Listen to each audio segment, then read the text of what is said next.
মনত প্ৰশ্ন ADRE result কেতিয়া দিব মই আপোনালোকক প্ৰতিশ্ৰুতি দিয়া অনুসৰি একেবাৰে মাৰ্চ মাহৰ 7 তাৰিখৰ আগতে আমি এডিআৰই ৰিজাল্ট দিম কিন্তু এডিআৰই ৰিজাল্টৰ কাৰণে আপোনালোকে উৎকণ্ঠিত হৈ থকাৰো কোনো কাৰণ নাই কাৰণ প্ৰত্যেকখন বহি বা ওএমআৰ সিট এনসাৰ কি এতিয়া আপোনালোকৰ হাততে আছে গতিকে সেবাই ৰিজাল্ট দিয়ক বা নিদিয়ক আপোনালোকে নিজেই নিজৰ ফলাফলৰ আকলন এটা কৰিয়েই ল'ব পাৰে কৈ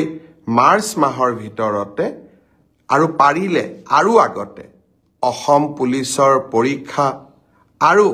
আমাৰ শিক্ষক নিযুক্তিৰ যেটো প্ৰক্ৰিয়া আমি আৰম্ভ কৰিছিলো তাকো আমি আগুৱাই লৈ যাবলৈ চেষ্টা কৰিম শিক্ষক নিযুক্তিৰ কথা মনলৈ আহুতেই মই আকৌ এবাৰ গৌৰৱ অনুভৱ কৰিছো যে অসমত 2008 চনৰ পৰা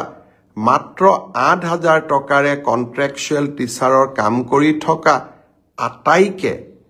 যোৱা 15 তাৰিখে মই নিয়মীয়া চৰকাৰী চাকৰিৰ নিযুক্তি পত্ৰ তুলি দিবলৈ সক্ষম হলো আকৌ এক প্ৰাপ্তিৰ আনন্দ 1 লাখ চৰকাৰী চাকৰি প্ৰতিশ্ৰুতি দিছিলো লাহে লাহে 1.5 লাখ চৰকাৰী চাকৰিলৈ মই গতি কৰিছো এডভান্টেজ অসম পাৰ হৈ যাও কোন পৰীক্ষাৰ কোনদিনাখন ৰিজাল্ট দিব মই ডেট আৰু সময় দুইটাই আপোনালোকক জনাম এই কেটা দিন এডভান্টেজ অসমক লৈ ব্যস্ত থাকিম আৰু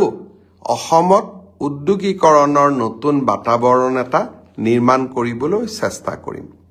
মনত পেলাই দিব খুজিছো মুখ্যমন্ত্ৰীৰ আত্মনিৰ্ভৰ অসম অভিযানৰ এতিয়া আবেদনৰ সময় চলি আছে অহা 28 ফেব্ৰুৱাৰীত এই আবেদনৰ সময় শেষ হ'ব আজিৰ মুহূৰ্তলৈকে 50,000 যুৱকে ৰেজিষ্ট্ৰেচনৰ পিছত আবেদন কৰিছে মই ভাবো যিসকলে এতিয়াও ৰেজিষ্ট্ৰেচন কৰি আবেদন কৰা নাই তেখেতসকলেও যাতে আবেদনৰ প্ৰক্ৰিয়া সম্পূৰ্ণ কৰি লয় তাৰ বাবে মই যুৱক সমাজক আকৌ এবাৰ আহ্বান জনাম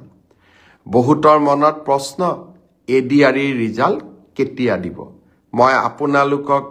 প্ৰতিশ্ৰুতি দিয়া অনুসৰি একেবাৰে মাৰ্চ মাহৰ 7 তাৰিখৰ আগতে আমি এডিআৰই ৰিজাল্ট দিম কিন্তু এডিআৰই ৰিজাল্টৰ কাৰণে আপোনালোকে উৎকণ্ঠিত হৈ থকাৰো কোনো কাৰণ নাই কাৰণ প্ৰত্যেকখন বহি বা ওএমআৰ সিট